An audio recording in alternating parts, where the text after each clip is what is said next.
अगर हम अपने घर के बड़ों से पूछेंगे कि आप फुर्सत के टाइम में क्या किया करते थे, तो बड़े आराम से वो कहेंगे कि फुर्सत के टाइम में हम रेडियो पर किशोर कुमार के गाने सुना करते थे। फिर चाहे वो खेतों में पेड़ों की छांव के नीचे बैठे हों या फिर घर पर अपनी कुर्सी पर आराम फरमा रहे हों, किशोर कुमार की आवाज से हर इंसान का दिन बन जाया करता था, क्योंकि वो आवाज कुछ थी ही ऐसी जिसने हमारे भारत के लोगों को दीवाना बनाया हुआ था। लेकिन क्या आपको पता है कि 1975 में जब देश में इंदिरा गांधी की गवर्नमेंट ने इमरजेंसी लगाई, तब किशोर कुमार के गानों को भी ऑल इंडिया रेडियो और दूरदर्शन जैसे सरकारी मीडिया प्लेटफॉर्म्स पर बैन कर दिया गया था। मतलब कि एक तो इमरजेंसी और दूसरा भारत के सबसे फेमस और पसंदीदा सिंगर के गानों पर बैन। अब इमरजेंसी में ऐसा कोई रूल तो नहीं था कि किसी आर्टिस्ट पर भी बैन लगाया जाए, फिर आखिर इंदिरा गांधी की सरकार को ऐसा क्यों करना पड़ा था?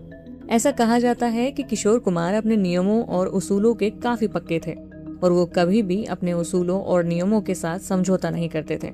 और इमरजेंसी का वक्त कुछ था ही ऐसा कि उस दौर में किसी को सरकारी नीतियां अच्छी लगती थी तो किसी के लिए वही नीतियां उनके उसूलों के खिलाफ थी। बात दरअसल ये थी कि आपातकाल के दौरान कांग्रेस सरकार अपनी गवर्नमेंट पॉलिसीज और प्रोग्राम्स को लोगों तक पहुंचाना चाहती थी, जिसके लिए उन्हें एक अच्छी आवाज की जरूरत थी। और किशोर कुमार के पास अच्छी आवाज तो थी ही, इसके साथ ही लोग उनकी आवाज को बेहद पसंद भी किया करते थे। बस यही सोचकर कांग्रेस सरकार ने किशोर कुमार को कांटेक्ट किया। उस समय कांग्रेस सरकार में information and broadcasting minister VC Shukla थे। जब किशोर कुमार के पास ये प्रस्ताव पहुंचा तो उन्हें ये एक हुक्म की तरह लगा और उन्होंने इसे करने से मना कर दिया। किशोर कुमार ने कहा, कोई भी मुझसे वो नहीं करा सकता जो मैं नहीं करना चाहता हूँ। मैं किसी दूसरे की इच्छा या हुक्म से नहीं गाता हूँ। अब जब किशोर कुमार ने ऐसा करने से मना किया तो इसका हर्जाना भी उन्हें भुगतना पड़ा।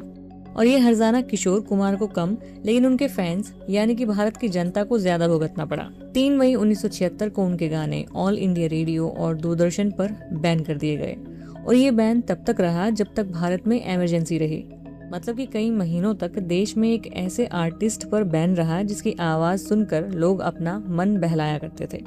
अब ये सोचकर एक सवाल मन में आता है कि जब इतने बड़े सिंगर के गानों पर सिर्फ इसलिए बैन लगा दिया गया था क्योंकि उन्होंने सरकार की बात नहीं मानी, तो फिर उस टाइम में किसी आम इंसान को ना कहने की सजा क्या मिली होगी?